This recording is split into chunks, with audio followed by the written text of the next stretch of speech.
Hello friends, we are here today in James chapter 2.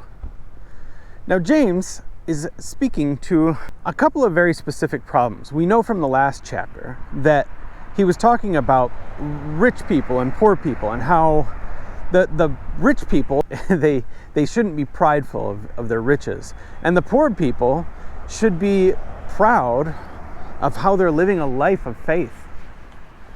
And so this is kind of a continuation of this idea. You know, it's this idea that the church at that time was showing partiality to the rich. They were looking at the rich people and saying, these are the people that God is blessing. These are the people that we need to show respect. And this is against what Jesus was saying. You know, look at the story of the rich man and Lazarus. You know, the rich man, even though the world would tell him that he is on the right track, it was actually Lazarus, the one that was being, oppressed, was being licked by dogs because he had sores. You know, this is something that the world would look at and say, yeah, this is a man that, because he is already downtrodden, we're going to even oppress him more. You know, this is a big problem in the world, because there's this strange tendency that you want to give more to people who are already rich. And yet, when God talks about it, he says, I'm not looking at your riches. So when it comes to the church, we need to make sure that we are not doing this. And I think we do. I think in the church that I've grown up in, I believe it was a good church. I'm just saying that there is a tendency for us to see the successful people in life and to think, yeah, they are going to be honored people in our church.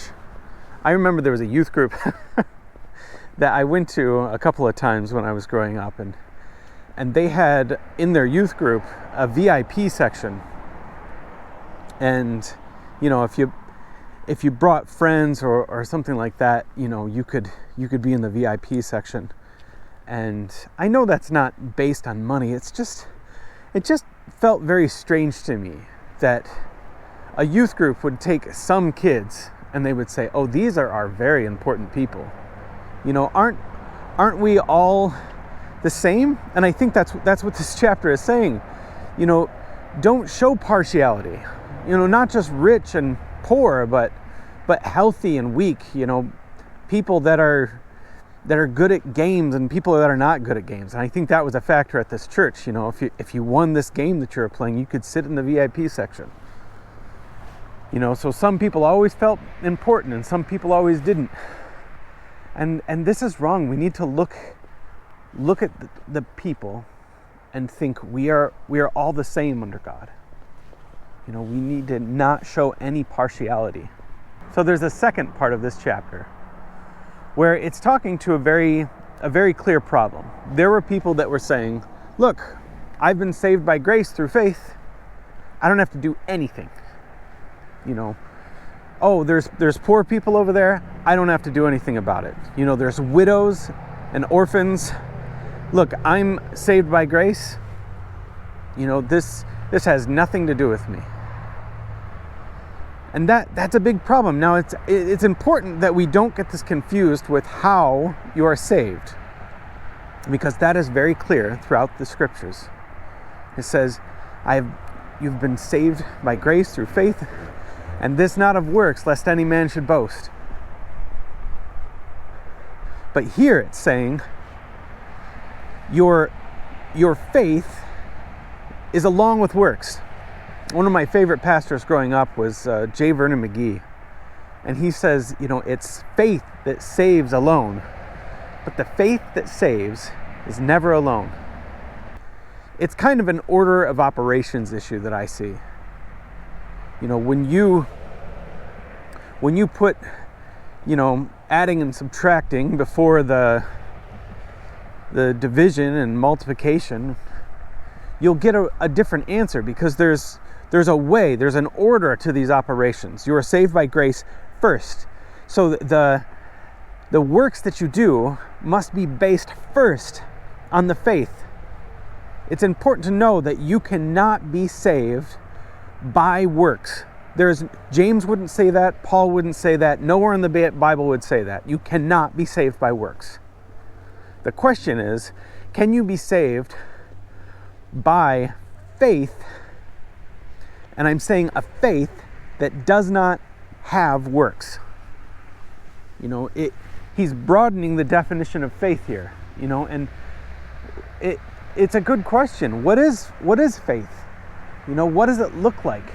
And I think it's also important to note that the word that they're using for faith is more closely related to what we see as faithfulness. This is something I'm holding to, is a centerpiece of my life.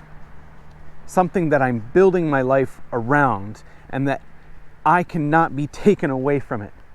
I am faithful to this thing. I am holding to it. If you're holding to this gospel, you're holding to the idea that comes around it. And the idea that comes around it is that, God stepped down to save us. And so we as Christians need to not think highly of ourselves, and we need to step down and we need to help people. And again, this goes to the last chapter. True religion is caring for widows and orphans. This doesn't mean that we are saved by anything but faith. But the faith that saves is never alone. It always produces something. And I love how James says it here. He says, even the demons believe and they shudder. Belief can't just be, or faith can't just be belief. You can believe in God. You can believe that Jesus died for your sins. But that's different from faith.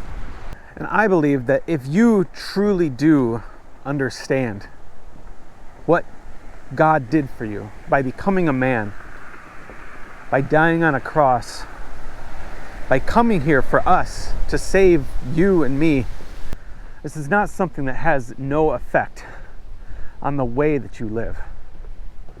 This is a profound truth that makes you want to give back to the Lord because of what He's done for you. So anyways, that is James chapter 2. Have a great day. Bye.